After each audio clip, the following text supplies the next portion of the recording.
Chapter 10. Woo. Things are getting pretty weird. The ladies tried to kill me with a sewing needle. Stupid Keiichi told them about it, although they seem to know everything. Anyways, it's getting pretty creepy. He's totally gonna die, and he still hasn't even told his parents. Alright, shall we continue?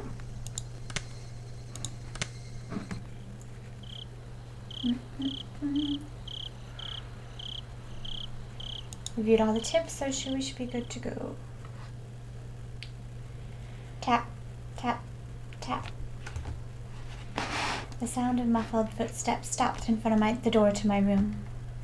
A moment of silence, as if whomever they belonged to was ascertaining if I was inside. Of all the things I should have been doing, I continued on with my restless slumber. I was very much conscious, but my body hadn't caught up yet. Even with danger bearing down on me from just beyond the door, it was as if I was completely paralyzed, unable to move.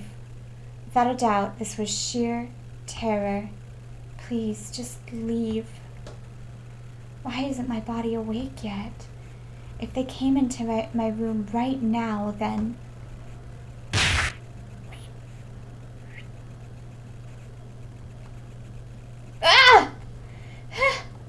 I sprung to my feet and threw my covers at my mom, who was opening the door. Whoa! Keiichi! What's the matter? Sorry. I was still half asleep. I thought it was still 1 or 2 a.m., but the morning sun was already streaming through the gap through the curtains. It felt nothing like morning. Yesterday, I must have fallen asleep right after that. Then I should have gotten a full 10 hours of rest. But it didn't feel like that at all. My internal clock was completely screwed up and my sense of balance felt off. I felt feverish enough that it was clear to me that I was still not well. Well, Keiichi, how are you feeling? Can you make it to school? I was well enough to go, but I wasn't mentally prepared for it. I was still plagued with the terror from yesterday. If I had swallowed that needle, what would have happened? Or what if I had pierced my tongue? There was undoubtedly a murderous intent, but I don't think that's all it was. If they really wanted to kill me, then there were other, more certain ways to do it. They wouldn't resort to just dubious methods as having me swallow a needle. Meaning, I didn't want to believe it, but going that far was just a threat from Reina and Mion. Aren't you glad you didn't die? But next time, we'll use a more assured method. Like that. Something like sending a letter with a razor inside would have been a joke compared to this. Did you make it to the hospital? Did you take your medicine? Yeah, kinda. Something about my mom's dubious gaze bothered me. She seemed more concerned about her son missing 2 days of school rather than him being sick. It was definitely mental fatigue. I wasn't really physically ill. It'll be hard for you to get back on track once your daily routine is thrown off. Come on, get up. They say wellness is a state of mind. I'd heard that line many times before. I was given an award in elementary school for having perfect attendance, but it wasn't like I was healthier than everyone. Come on, go wash your face. Breakfast is already ready. There isn't much time before Reina-chan comes and gets you. Mom's tone meant I couldn't argue about it, so I had to give up on skipping a second day. By the way, were you the one who got bean paste all over the living room wall, Keiichi? You shouldn't do something like that. Your father was quite angry. I didn't feel particularly guilty for doing it, so I didn't have much of a reaction. Also, Mom didn't question me any further about it. She headed back downstairs after she was certain I was getting up. What Mion said as she left yesterday, "I'd hate it if you missed school tomorrow," came back and dwelled in the back of my head. What did she mean by that? I didn't even really have to think about it. She was saying, don't be absent. Taking that a bit further, it was the same as her saying I should just go about living my life as if nothing happened. If I showed any signs of acting unusual, it would probably result in them making their move.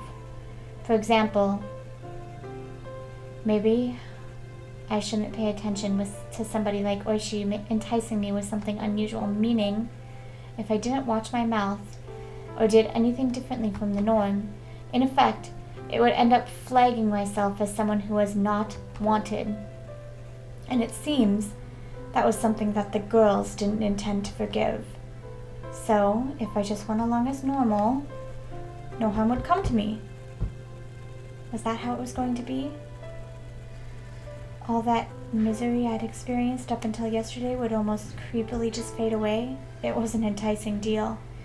Just by forgetting everything I'd seen or heard these last few days, I'd be able to keep on living like normal.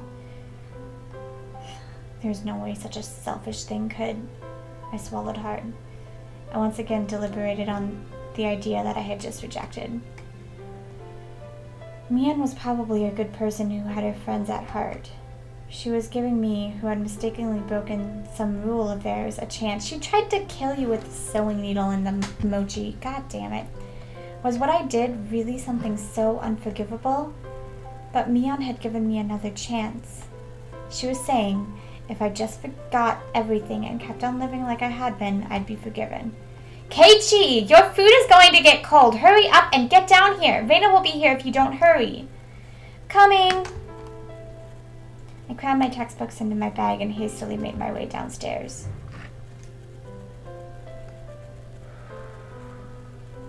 I picked up my somewhat bland breakfast. It seemed that I didn't have much time. It was already past when I usually met up with Reina. Given yesterday's event, she'd probably be here in the next 5 minutes. I needed to be ready to head to school by then.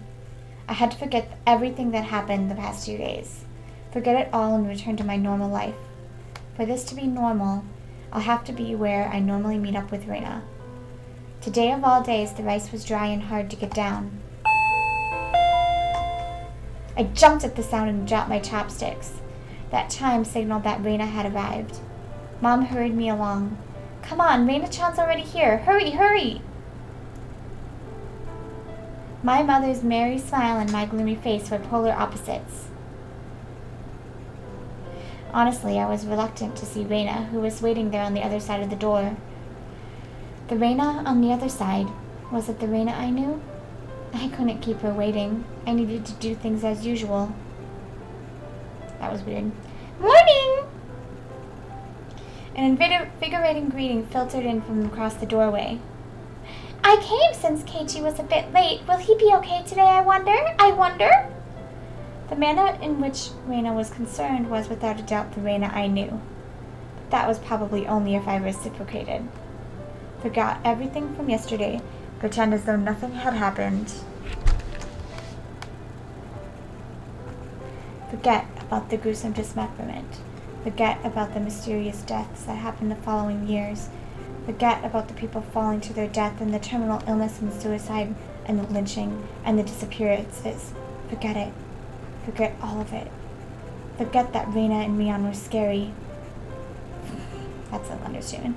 Of course, forget it all. Forget about everyone. Forget about the mochi, too. Forget. Reina once again asked to make sure. Can you make it to school? Yeah, I'm fine. Great! Then let's go. Me's waiting. Reina showed me her usual bright smile. I couldn't find any hint of deceit in her expression. My nervousness dissipated, giving way to relief. I expected her eyes to go crazy.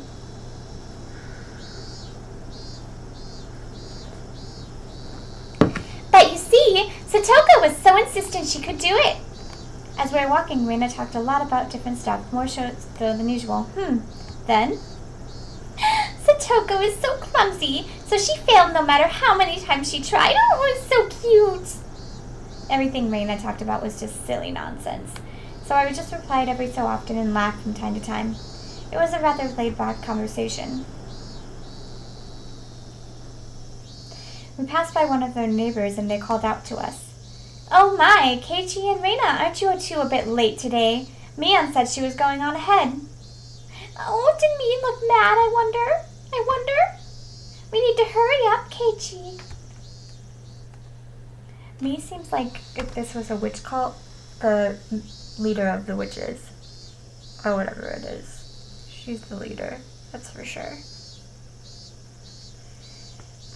As we smiled and parted ways with our neighbor, they turned back towards me and stuck out a tongue. Not expecting that, I couldn't help but crack a smile. Keiichi smiled. Huh? What? Reina stopped and stared at me. I was thinking that you still haven't recovered from your cold since you seemed down this morning, Keiichi, but now you seem fine. Fine!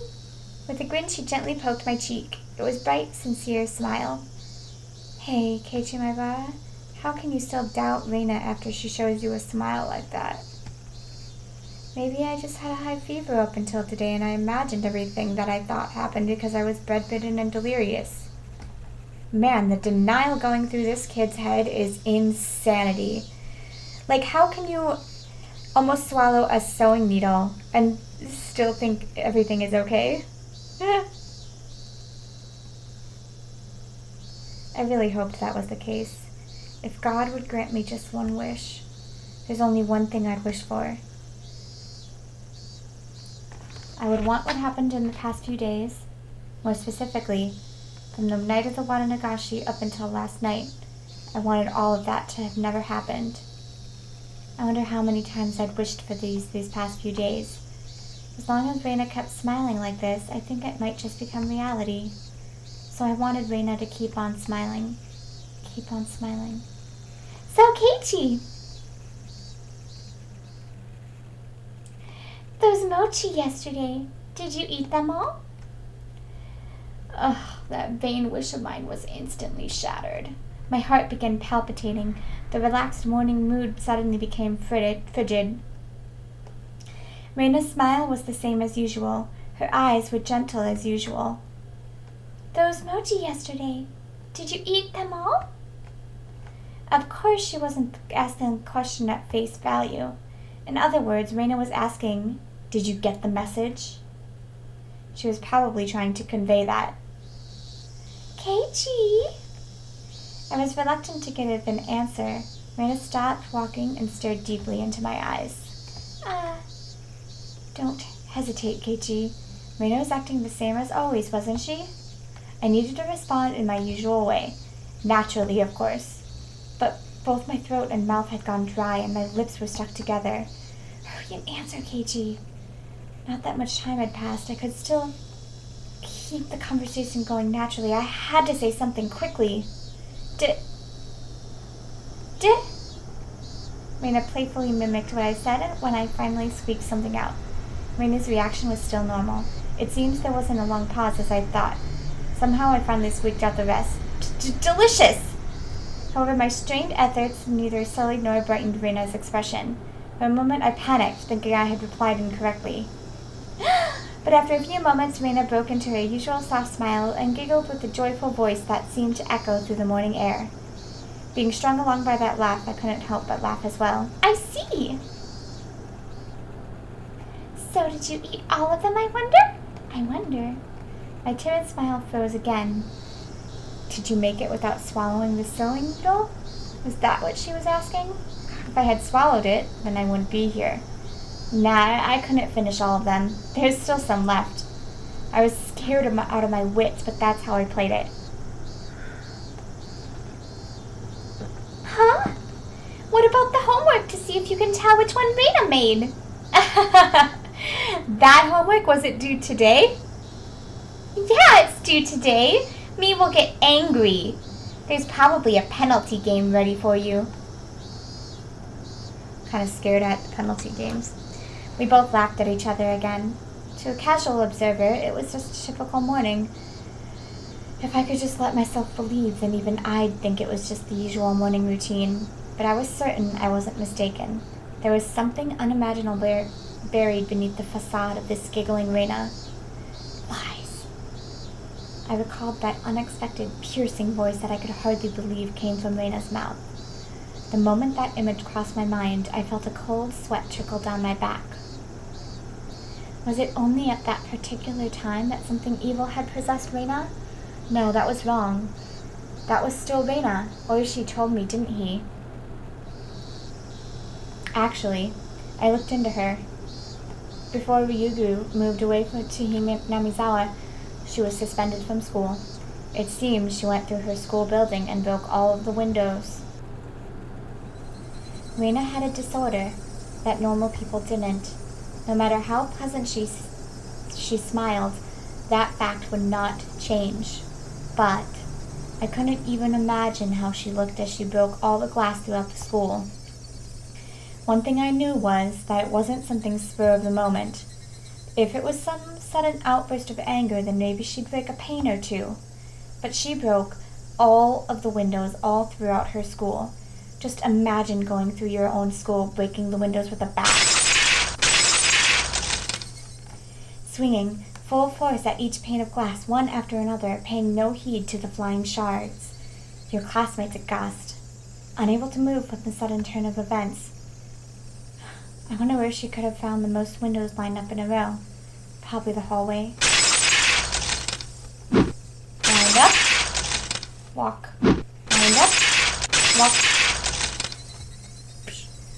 It was difficult for me to connect that horrifying image with the smiling Reina right now, but I just had to imagine it.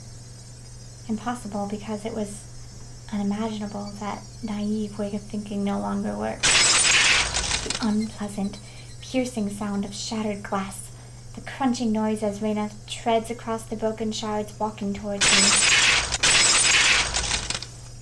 Reina's classmates going pale as they forget to even breathe. I wondered what they did as Reina came closer, breaking windows along her path. Did they earnestly try to bring her to sense by saying something? Or did they jump at her, trying to stop her savagery? Or did they run to the staff room after being directed there by teachers? Probably not really. In the face of that blood-curdling sight of Reina busting window after window, undoubtedly, all they could do was silently clear a path for her. Dumbfounded, just clearing the path for Reina to continue. It was far too violent an act for them to seek refuge by looking the other way. That's not to say they weren't looking the other way. They were doing the only thing they could do to protect themselves. If they had done something differently from the rest, they may have suddenly found themselves as Reina's new target. What would Reina have done to whoever attracted her attention? The answer was obvious. She would have undoubtedly acted according to her whims. Meaning, I would be the next window. Reina, staring into my eyes, shards of glass crunching and crackling underfoot as she drew closer. I was also drawn into her eyes, paralyzed.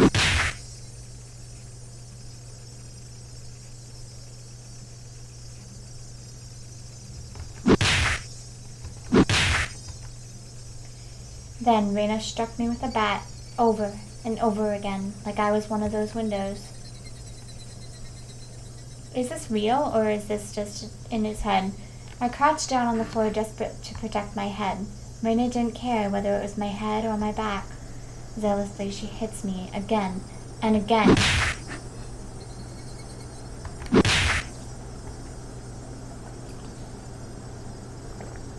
What kind of expression was she making as she was doing this over and over again? I peered up to see. Her expression was so indifferent, it was completely unnerving. It's because no matter how many times she struck me, I didn't make as pleasant a sound as the other windows.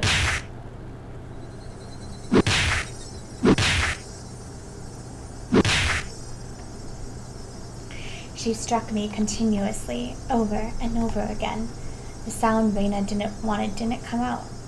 Our classmates standing around didn't try to stop her. They didn't want to be the next window. Somebody save me. Turning a blind eye unless we're hanging out? But of course, everyone in class scrambled to obtain the highest standardized test scores. They'd gain nothing from saving a cram school tryhard like me. Eventually, there would be a faint sound similar to when you crack open a walnut, and some sort of reddish-black spray would shoot out. Anyways, it wasn't that Reina momentarily lost herself in anger. After forcing myself to breathe and calming down my heart, I recalled what Oishi told me. And in the counselor's medical report, he recorded all of the conversations he had with Reina. It shows up, and quite a bit at that. What does? She mentioned the word Oyashiro-sama. Following that, Reina was suspended and had regular examinations at the hospital. Then, as Reina was undergoing counseling, she said it over and over. Oyashiro-sama. It seems that Oyashiro-sama she spoke of was like a ghost appearing in her house every night, standing over her pillow, looking down at her. That was only a piece of their conversation, so I still couldn't see the big picture, but it was by no means a happy little conversation. Then what Reina did was she saying that ghastly incident was a result of her being possessed by Oyashiro-sama?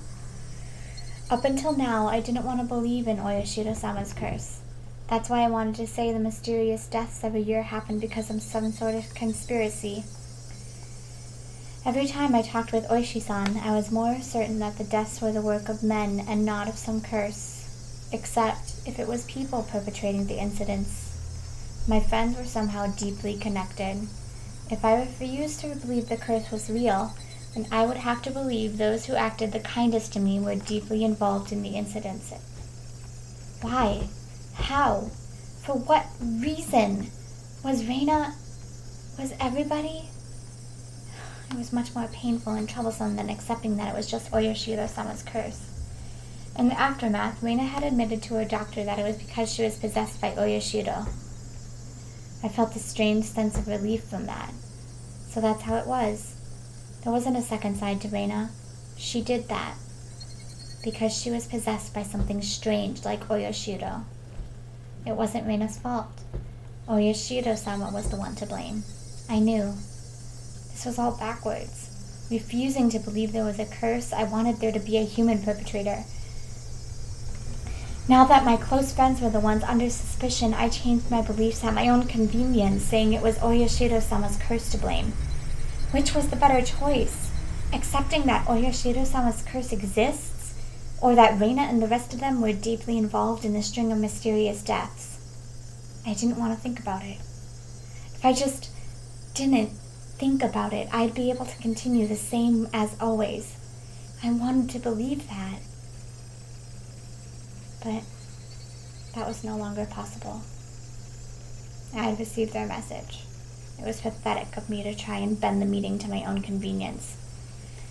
Regardless of my opponent being a human or a curse, I won't let it kill me. As if I would just bend over and give in, for no good reason at all. Keiichi, you've been making a really weird face. Why, I wonder. Inhaling sharply upon hearing Reina's voice, I came back to my senses.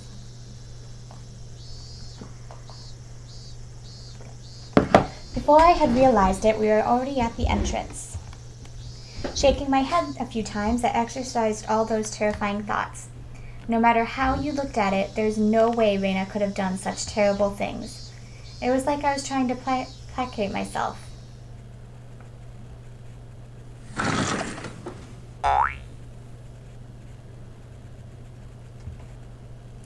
As I slid the door open, a blackboard eraser loaded with chalk dropped down on my head the moment I stepped into the classroom. The chalk dust went into my eyes, including a brief moment of agony. Oh, how befitting for the true Aunt Keiichi. Good morning to both of you, Keiichi and Reina. Good morning, Satoko, Rika. Not quite in the mood for it, I didn't really react to Satoko's trap. Satoko braced herself as I passed by, expecting me to attack her. She seemed a bit disappointed as I simply walked by silently. Oh, what is this? How discouraging indeed. Keiichi doesn't seem to be back to his usual self yet. Yeah, take it easy on him today, Kei. Suddenly, there was a slap down on my shoulder. It hurt a bit. Hey, Kei-chan, did you get enough rest? It was Mion. My mind was full about the stuff about Reina, but Mion was also a party of interest. Remember, Keiichi, that hawkish gaze from yesterday. Yeah, morning.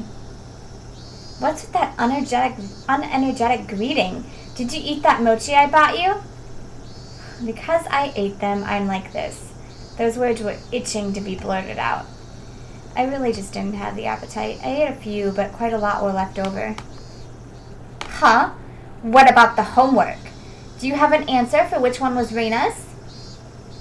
I can't believe you forget your homework, Keiichi.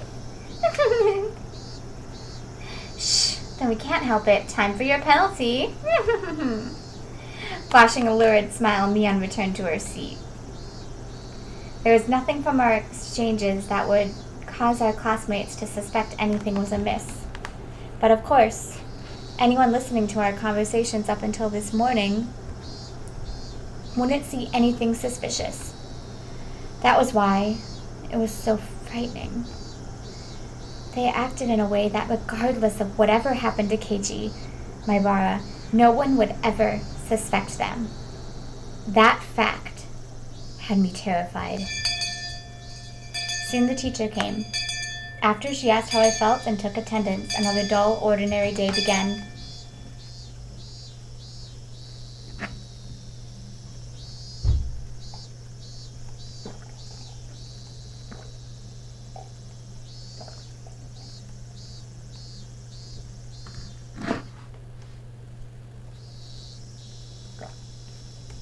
This free study period was a convenient time to consider where I stood.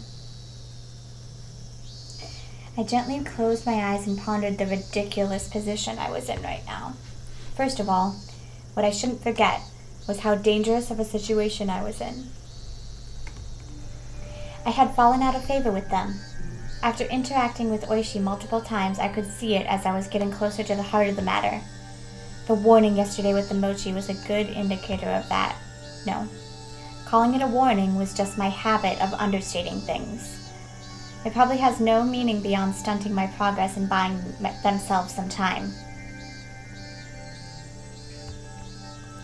Until they had a method of completely erasing me, they were just biding their time.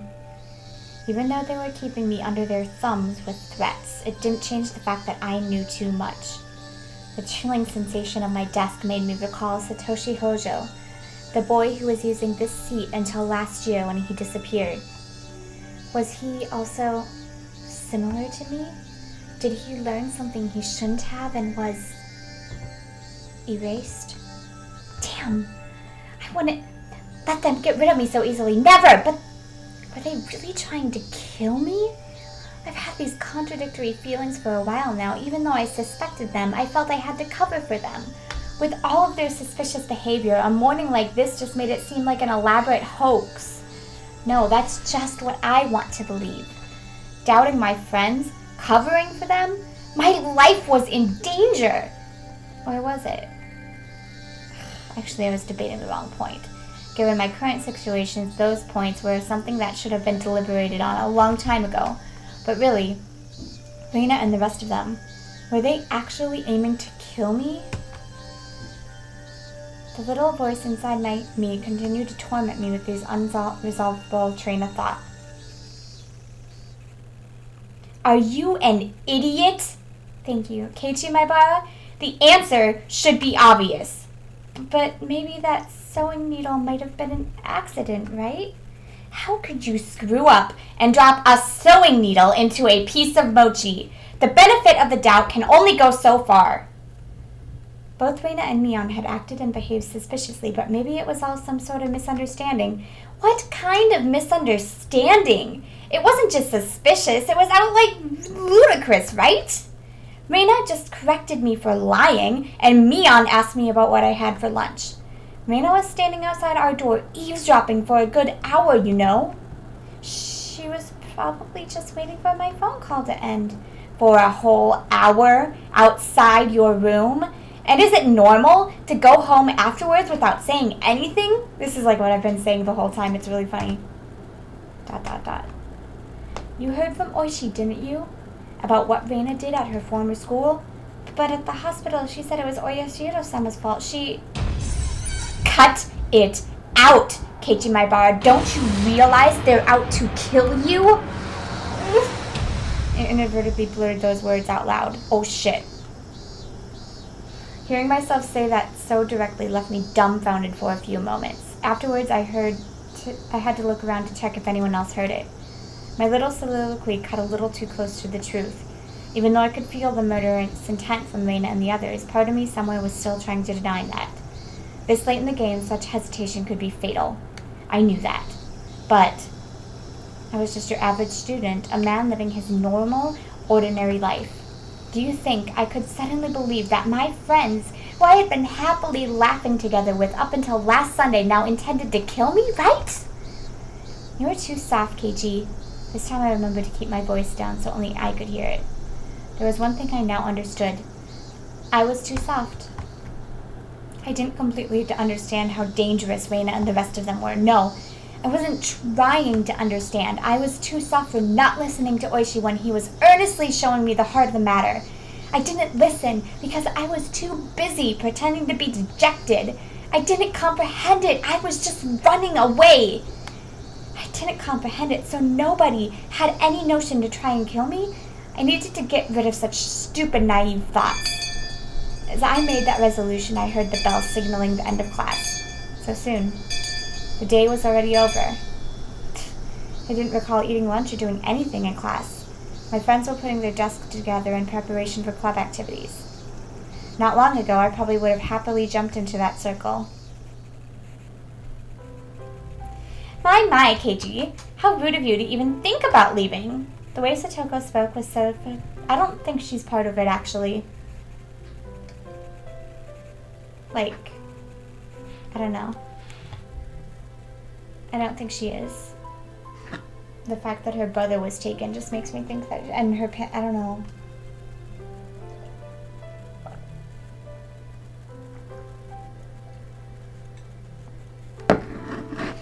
She might know about it, though. Well... I don't understand why she would know about it and her brother wouldn't, though, so that I just don't know. Huh? Keiichi, is today not a good day, I wonder? And we are going to win big together. Seeing Reina's expression, which she said was really looking forward today, was hard to take. Hey, Keiichi, maybe Oishi is just some enormous jerk trying to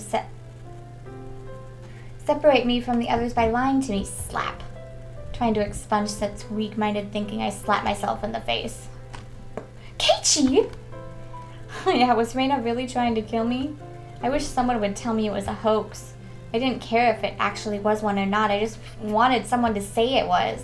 Ugh, yet another weak-willed thought. How did I ever become this naive? Are you alright? Does your head hurt? Apparently that was how my inner dilemma appeared to Reina. You're pale. Can you make it home by yourself? Maybe I should accompany you home, I wonder. No, it's okay. Sorry. I can get home by myself. Just have the meeting without me. Upon hearing that I wasn't going to participate in the club meeting, Mion pouted unhappily. Since Kei-chan was so bent on a revenge match, we were even going to play that deduction game from before, too. Keiichi doesn't have the burning desire for a rematch? How pathetic. I wouldn't fall for some dumb taunt. Without even a real retort, I just grabbed my bag and was about to get up. Someone's hand perched itself gently on my head. Keiichi doesn't seem to be well. How very unfortunate. It was Rika. She was stretched up as far as she could, doing her best to pat my head with her petite hand. It felt so nice, which made things even harder. Sorry, everybody. See you. That's all I said as I quickly left the classroom. They said something to me while I was leaving, but I couldn't make it out. I managed to make it all the way to the entrance in that state of mind, took out my shoes, put them on, and went forward. Forward. Harden that heart, Keiichi Maibara. They were, for some unfathomable reason, trying to kill me. They were plotting something dubious, watching my every move. Honestly, I would probably want to stay with them then. Make them think that yeah. But I couldn't hate them because weren't they my friends? Part of me lamented my naivety, while another part lamented the fact that I'd lost something important by lamenting over it in the first place. It felt like my consciousness was being ripped out of my body. If this was what Oyashiro-sama's curse was like, then it was just too harsh. Hey, Oyashiro-sama, I was wrong for not believing in your curse. But I believed in it now, completely. Your curse does exist. So seriously, give me a break. I beg you, come on.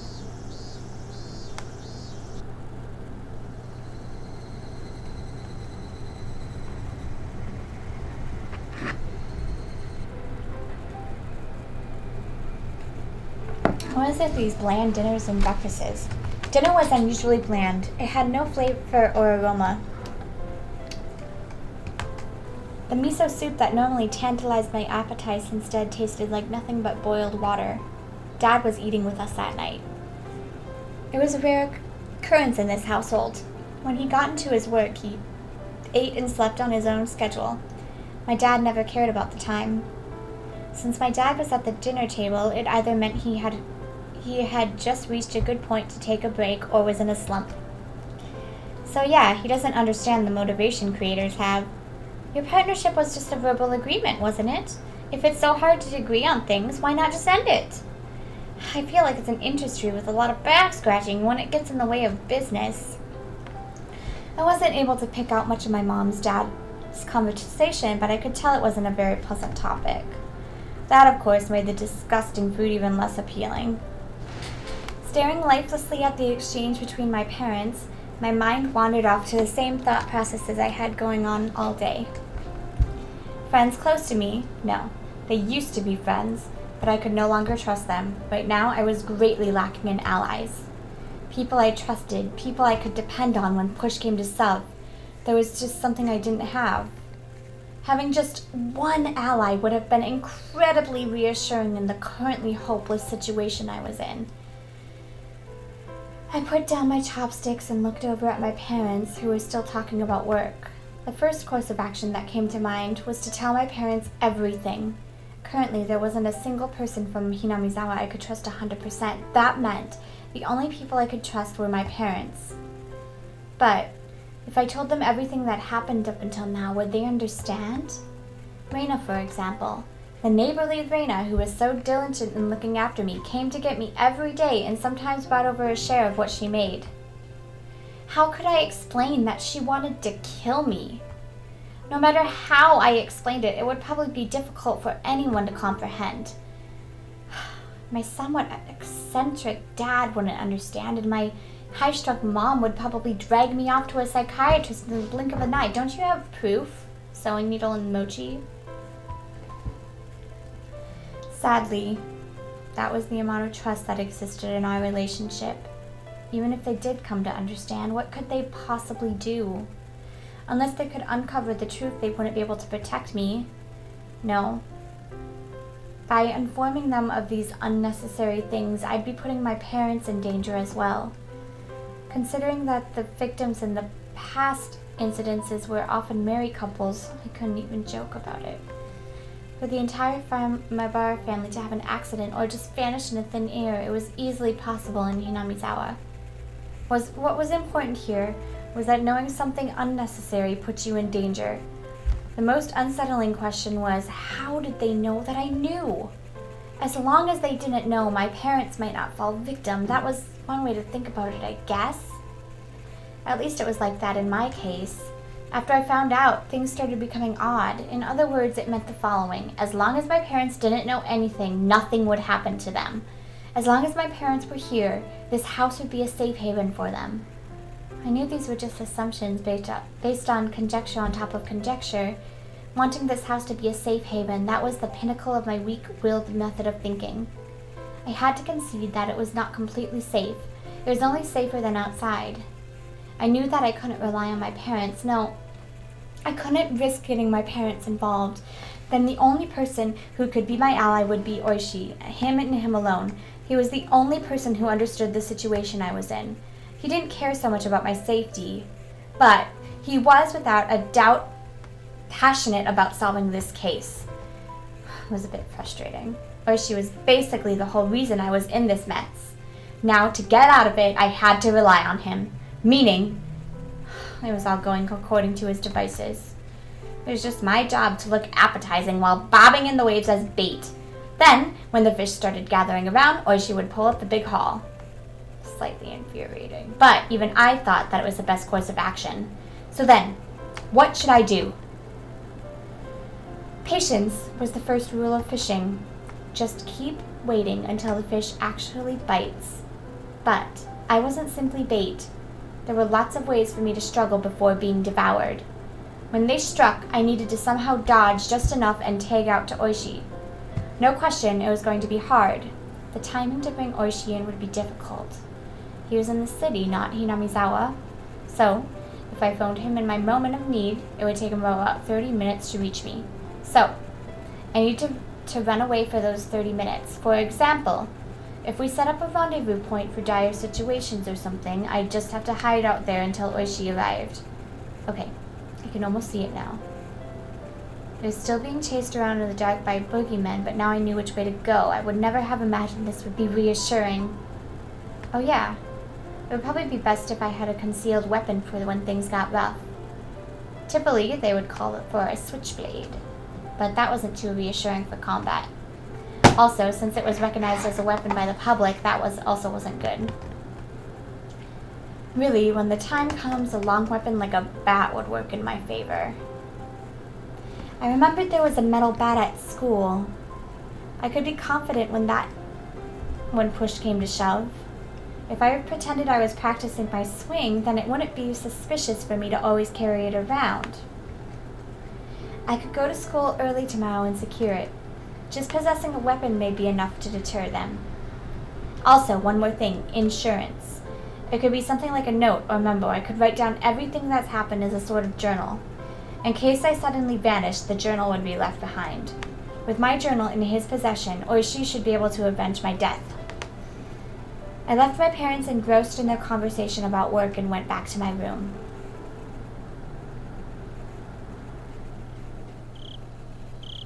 I tore out a piece of paper from a notebook and made my way to my desk. Last time I wrote a journal was for summer homework in elementary school. In the off chance something bad happened, the police could use my diary as a lead. So I should write down only the facts. How should I start? I jotted down my thoughts as they came. I, Keiichi Maibara, am in fear for my life. It made me laugh nervously. It was a line that showed up often in detective stories. I never even dreamed that I would be in the type of situation where I'd write it myself. I do not know why they are after my life. Reina and the others were suspicious, but I had no proof, and that's why I couldn't write anything more. I laughed wryly at myself for writing such a passage draped in mystery. Would the police be able to get a hint from reading the enigmatic passage? I could only pray that they would. What I prayed for the most, though, was that this journal never needed to play its part. Here I laughed nervously. It was too simple, so I wrote down one more line I just thought of. The only thing I do know is that it has to do with Oyoshiro-sama's curse. Was that too much? I probably shouldn't write more than that. If I wrote any more, it would seem like I was just delusional. In order to appear to the reader that the person who had written this was of sound mind, I chose not to write anything else at that point. I just needed to add more as I learned more about the truth. I folded the paper and thought about a place to hide it. By hiding it somewhere obvious, there was the chance that they would uncover it instead. On the other hand, if it was in too obscure of a location, then there was the risk of nobody finding it at all. In the end, I decided to take the clock off my wall and stick my folded note on the back of it with Scotch tape. After that, I put the clock back into its normal position. Yeah, it didn't look like anything was hidden behind it. Now, I needed to set it up such that if anything happens to me, my parents could find it. I looked at it from countless different angles until I was satisfied and made my way downstairs. My parents were still talking about work. It didn't look like it was going to end anytime soon, so I cut in. Sorry to interrupt. I have something I want to talk to you about. I never started off a conversation like that before, so my parents were both startled. They stopped talking and turned towards me. What is it, Keiichi? I have a favor to ask of you. Please listen. Just in case, yeah? If it's not urgent, can we do this later? Right now, Mommy and Daddy has something urgent they're talking about. I didn't think their talk was more urgent than mine. In any case, I stated my request. Just in case, okay? If I die, both of my parents' eyes went as wide as saucers. If I die, I want you to put the clock on my wall in my coffin. If they did that, then they'd probably find it. My memoir. Both of my parents remained wide-eyed, not moving an inch. I couldn't blame them. I made that clock in shop class, and I really like it, so please. What's the matter? Keiichi, did something happen? Mom was finally able to ask me with a questioning gaze. Of course, this was a normal response for when someone's son suddenly talked about a subject like this. I felt bad about making them worry, but right now I just wanted them to think about the clock in my room. With the awkward mood leaving the room in silence, I decided to go back up to my room. I want to get to school early tomorrow, so I'm going to bed. Good night. Saying only that, I left the living room. I needed to get to school early tomorrow and secure the bat. I should make today the last day I went to school with Reina. As I climbed my stairs, I heard the mom call my name, but I pretended not to hear her. It wasn't something I could talk about with my parents. If I talked about it, it would only make things more dangerous. The fight that had begun was mine and mine alone. I couldn't rely on anybody. I wouldn't be killed, not when I still knew nothing.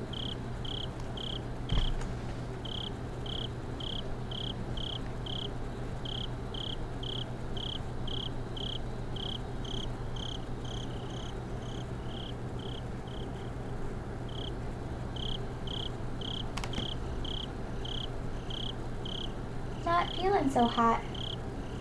Alright, I'm gonna go make some more tea and I shall be right back.